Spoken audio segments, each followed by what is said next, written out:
Continuamos trabajando en la unidad número 1 en lo que se refiere a derecho natural y derecho positivo, y vamos a ver algunos caracteres del derecho. Si bien se puede tratar de establecer con claridad la distinción entre normas puramente morales y las jurídicas, se plantea la cuestión de que si el derecho integra o no el orden moral.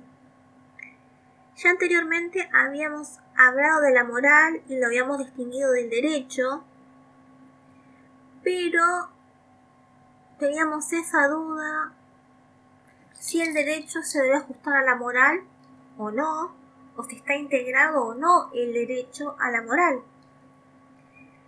Y esto no está del todo claro. Hay diferentes teorías al respecto que la vamos a ver ahora. Como decíamos, no es una idea aceptada pacíficamente, sino que esta polémica se refleja en distintas concepciones, las del derecho positivo y la del derecho natural. Acá vamos a centrarnos en el derecho positivo y el derecho natural como dos grandes fuentes de interpretación si el derecho debe ajustarse o no a la moral. Pero dentro de cada una de ellas existe subramas, subespecificaciones. Así que vamos a ver cada una de ellas en su totalidad y a grandes rasgos. El derecho positivo define el derecho como conjunto de leyes de cumplimiento obligatorio dictado por la autoridad competente. Solo eso. Acá en el derecho positivo la moral no tendrá injerencia. Si se ajusta a la moral o no, esto es un tema aparte.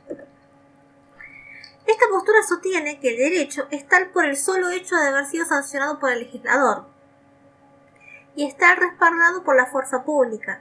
Recordamos que la fuerza pública es el poder que tiene el Estado para hacer cumplir las leyes y que no importa si se adecue o no a la moral vigente en esa sociedad.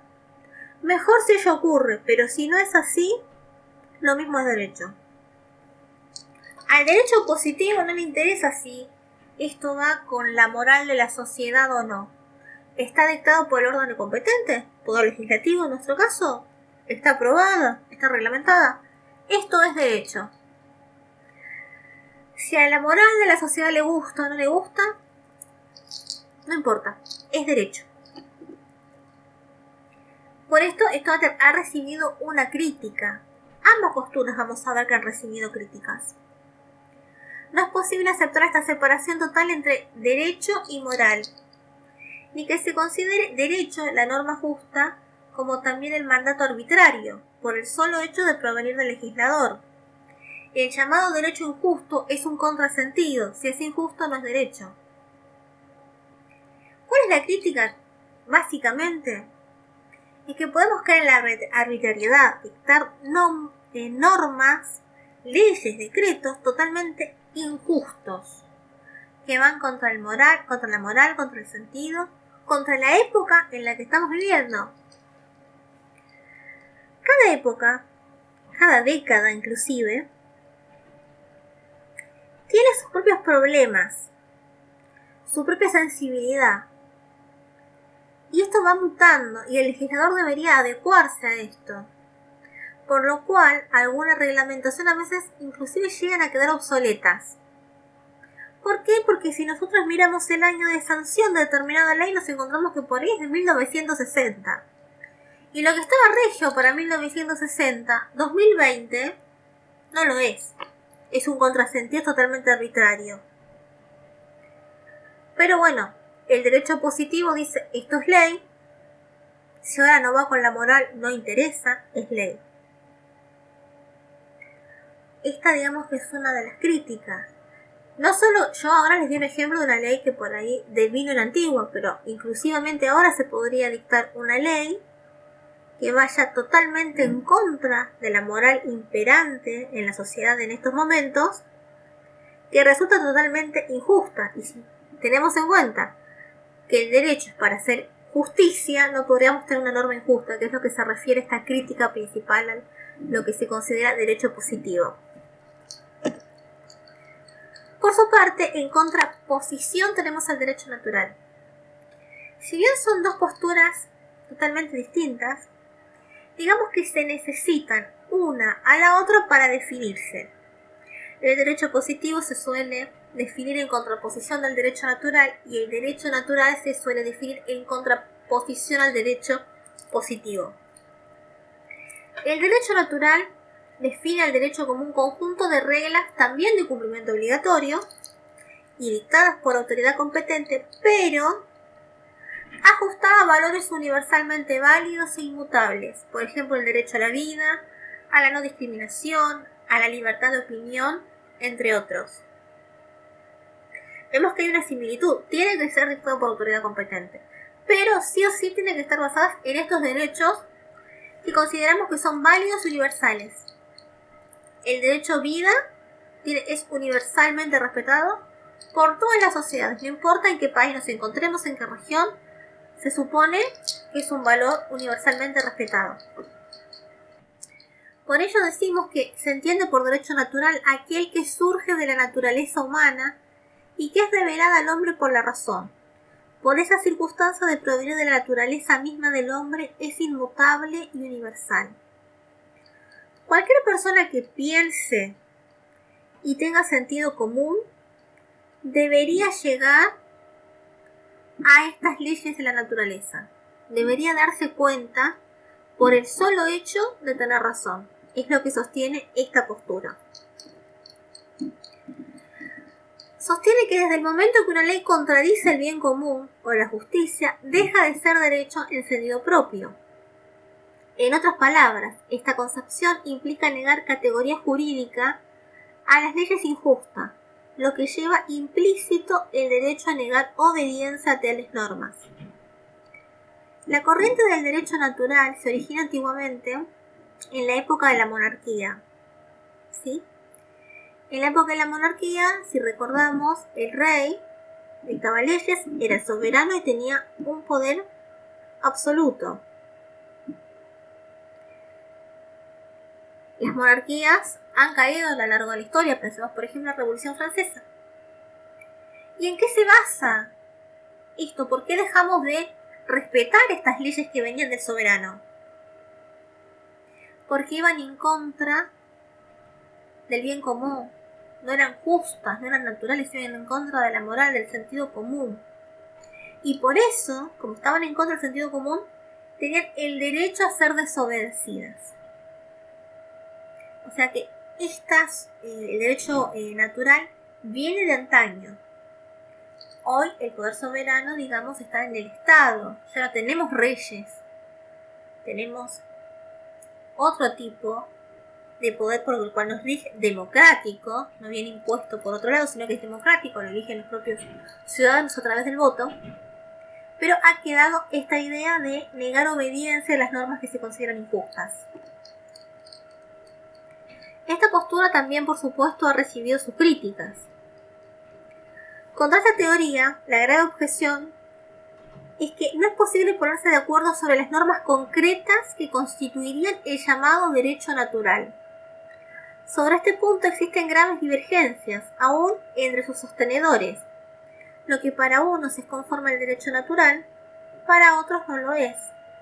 En el fondo, lo que llamamos derecho natural no sería otra cosa que nuestro propio ideal confrontado con el derecho. Habíamos visto que el hombre conoce el derecho natural a través de la razón.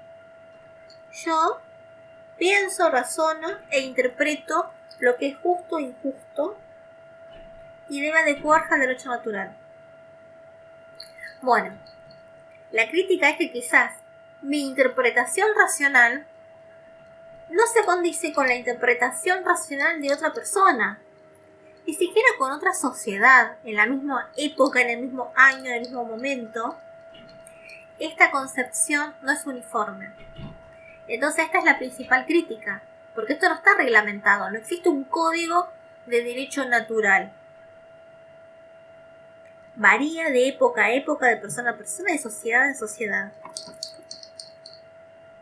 Bueno, ¿cómo está regulado en nuestro derecho positivo? O sea, en nuestra legislación específica. Bueno, Algunas veces la referencia a la moral o a principios morales es expresa. Es así como el preámbulo de la Constitución señala que uno de sus fines es afianzar la justicia. También, por ejemplo, destaca el valor de la igualdad, de la libertad, el de la propiedad. También están implícitos en la Constitución Nacional. O sea que hace mención a la moral o a lo que se considera justo o injusto. Y también abre las puertas a que cuando determinada legislación se considera injusta, se la pueda tachar de inconstitucional. Habrán escuchado alguna vez hablar decir que se ha decretado que una ley es inconstitucional. Bueno, puede ser inconstitucional a nivel general, que no se acate para ninguna persona, o se puede declarar la inconstitucionalidad en un caso particular. Esta ley, que es buena para todos, en este caso particular a este ciudadano determinado lo perjudica, y aplicársela en las condiciones que está regida la ley podría ser injusto para esta persona. Entonces, en ese caso, también se puede declarar una ley inconstitucional en un caso particular. Por su parte, el Código Civil y Comercial de la Nación, ahora unificados en un solo código, por ejemplo, en el artículo 79 establece que el objeto de los actos jurídicos, o sea, de los contratos, no podrá ser contrario a las buenas costumbres. Buenas costumbres son buenos tratos, las normas comunes de negocio, la buena fe. Entonces, estamos viendo que el legislador tiene en cuenta esto del derecho natural. Trata de ajustarse a las normas morales y de justicia imperantes en cada época. Así que nos damos cuenta que si bien tenemos un derecho positivo, este intenta adecuarse a las normas del derecho natural. Veamos ahora los caracteres del derecho. Primero que nada es literal, porque se concede derecho e impone obligaciones. El derecho enlaza a distintas personas y determina cómo debe ser su comportamiento recíproco y exterior. ¿Va? Y viene. General, porque se aplica a todos los individuos. Como habíamos dicho en alguna oportunidad, se aplica en todo el territorio. O si es una legislación de determinada provincia, se aplica en todo el territorio de esa provincia, pero es para todos los individuos. Coercitivo, porque en caso de inobservancia se aplica con el uso de la fuerza. Ya habíamos hablado de la coerción, que es una forma que tiene el Estado de hacer cumplir los derechos y en caso de incumplimiento de castigarlo. Hay cosas que son obligatorias y el Estado te puede traer. Por ejemplo, un testigo. Supongamos en un juicio, el testigo tiene el deber de comparecer, o sea, de asistir al juicio. Es una obligación, es una carga pública, como el de fiscal de mesa en una elección. El testigo tiene la obligación de comparecer y tiene la obligación de decir verdad. En caso de que este testigo se negare a comparecer, no quisiera concurrir a un juzgado a declarar, se está facultado el Estado a irlo a buscar a su casa por medio de la fuerza pública. ¿Esto qué quiere decir? Va a ir la policía a su domicilio, lo va a poner un patrullero y lo va a llevar al juzgado a que preste declaración. Debe ir a declarar esta persona. Es imperativo porque ordena, impone un deber de conducta. Todo lo tenemos que hacer. El deber imperativo me obliga a mí a detenerme en una señal de alto. Por ejemplo, las normas de tránsito son imperativas, yo debo cumplirlas. Se dice que circulación máxima son 60 km por hora, debo cumplirlo. Es imperativo. No vamos a entrar ahora en la discusión si la gente lo cumple o no lo cumple. Pero las normas tienen carácter imperativo. Es evolutivo porque se adecuó al desarrollo de la vida social. Que habíamos dicho que las normas que en un momento eran justas, en determinada época, en determinado momento, ahora no lo son. Y quizás lo que es justo ahora, en 100 años no lo sea. Lo que nosotros consideramos lo más normal y lo más justo y lo más adecuado al derecho, y estamos seguros que es así, en 100 años quizás resulte totalmente injusto, como a nosotros ahora nos parecen injustas normas de hace 100 años atrás o más. Por eso el derecho suele evolucionar. Sería contraproducente un derecho estanco, que no evolucione, que no cambie. Por eso las leyes se reforman, los códigos se modifican. Es algo que está en constante progreso, que se mueve. El derecho se suele decir que es un organismo vivo, que crece, evoluciona, se ramifica. ¿Cómo que se ramifica? Bueno, por ejemplo, desde la revolución industrial es que tenemos, por ejemplo, el derecho laboral. Antes era todo un solo derecho y se fue separando. Y ahora tenemos derecho civil por un lado, derecho laboral por el otro.